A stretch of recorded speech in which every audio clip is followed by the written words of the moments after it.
I've never had the desire to move to Florida. I like the change in seasons, and Washington Township has the change of seasons. And this is where I grew up.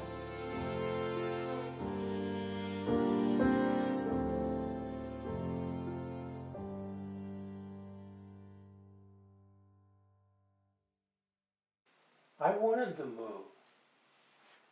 Where did you want to go to? I wanted to go west. Mm-hmm.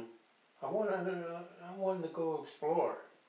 So like I say, he grew up in Beechwood, I grew up outside of Maximo, and we ended up in Freeburg, outside of Freeburg. We've been here 57 years. Well, being raised in Beechwood, you know, it was a little bit different.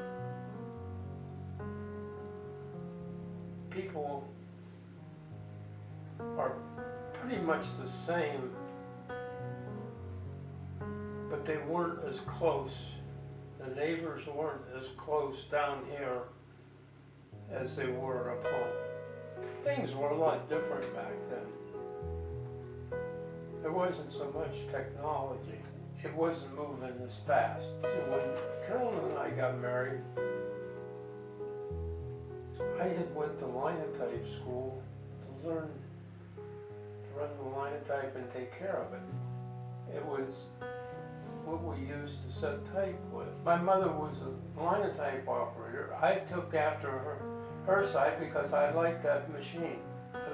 Machinery fascinates me. People, when they bought a house back then, they stayed in it like you and I did. But now they buy a house, they live in it for 3 or 4 years or 6 years and sell it and go. They go someplace else. They don't, the things they didn't move so fast, they were slower.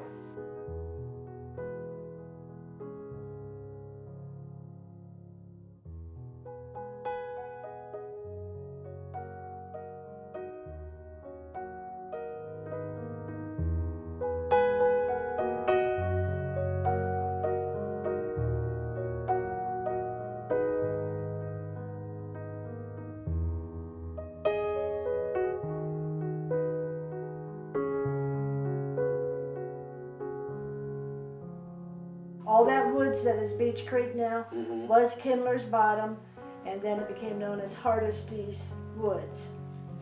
He would plow the potatoes up, and the boys would go along and pick the potatoes up. And they would get paid $1. And he would take his dollar up to Maximo. Old Chuck Burns' store was there, and the boys would blow their money. You know, pop, squirt gun. And Ronnie said he'd catch hell when he got home from Mom. That's my grandfather. Great-grandfather lived up here in Freeburg.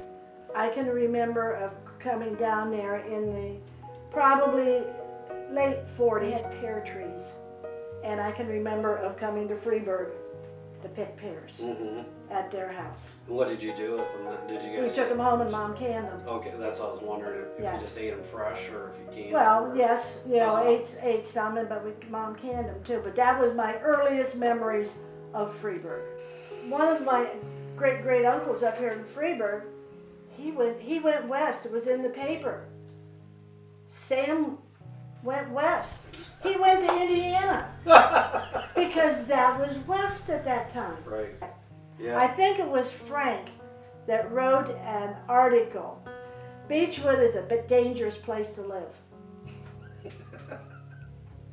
But what he told about was how all these people died in different ways. It wasn't so-and-so died of a heart attack.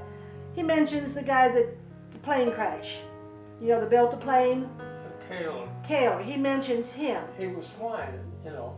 He wasn't doing, some people said he was doing stunts, and he wasn't doing stunts. He got into a turn. It was on a Sunday morning, and I think he took off, and they thought, oh, I'll go out and buzz Dad.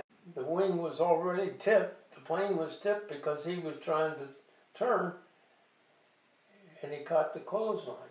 Beechwood Festival, the Catholic festival in Maximo. They still had that one when I was a kid. Everybody had a festival. They were great fundraisers. You know? But the festivals were a big deal when we were growing up. Well, everybody does it now for a big money raiser. But back then, you didn't make big money. Right. And nobody had big money to spend. Right. So if you got fun. 10 or 15 cents or 25 cents, 50 cents out of somebody, that was good. It's a place to see your friends in the middle Right. of the summer Yeah. before we got back to school. And the thing of it was, Beechwood and St. Louis and Louisville were always the same night. And was Minerva homecoming the same night too? So I mean, you had to go from one to the other to the, you know, to try and get them all.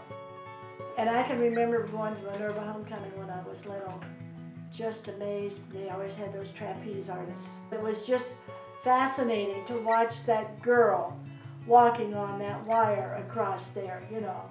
We had gypsies in the township. We have pictures of the gypsies crossing the railroad track down in Maximo. But I think it's in my Freeburg book, I mention it. They walked into the house and, you know, we're sitting here eating and the gypsies came in and they demanded food. They just walk into the house? Yeah, they just walked into the house and demanded food. Jeez. Have you ever seen any of the F.A. Brader prints of Washington Township? F.A. Brader was an itinerant drawer from Switzerland. The paintings, the drawing, he used colored pencil. So, you know, Washington Township was kind of known for, you know, the Brader prints.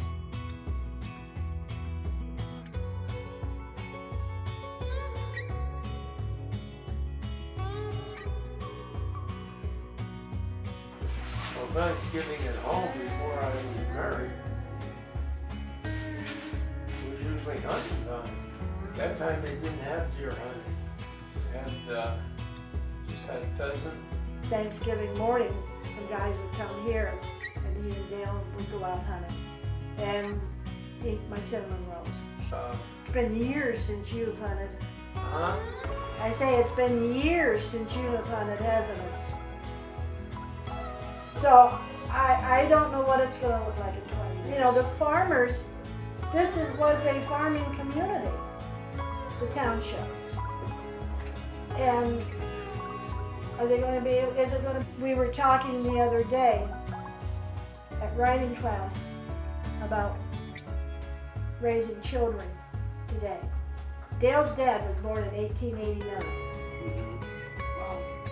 So years ago, he says Dad would be amazed as to the changes from the time that he died to whenever Dale was making this comment. Well, the changes have been made for us. I was born at home. We had an outside toilet. I grew up with an outside toilet. You know what my first shower was? My dad took a galvanized bucket and pounded holes in the bottom of it. Mom had a 2-burner kerosene stove in the basement that she used to heat water in for laundry, and she'd use this little stove for canning. So you would heat some water, get completely undressed, and then put the water in the bucket, run up the steps and hook it on the hook, back down the steps and get it. And the kids of today will be better to adapt to it than we are.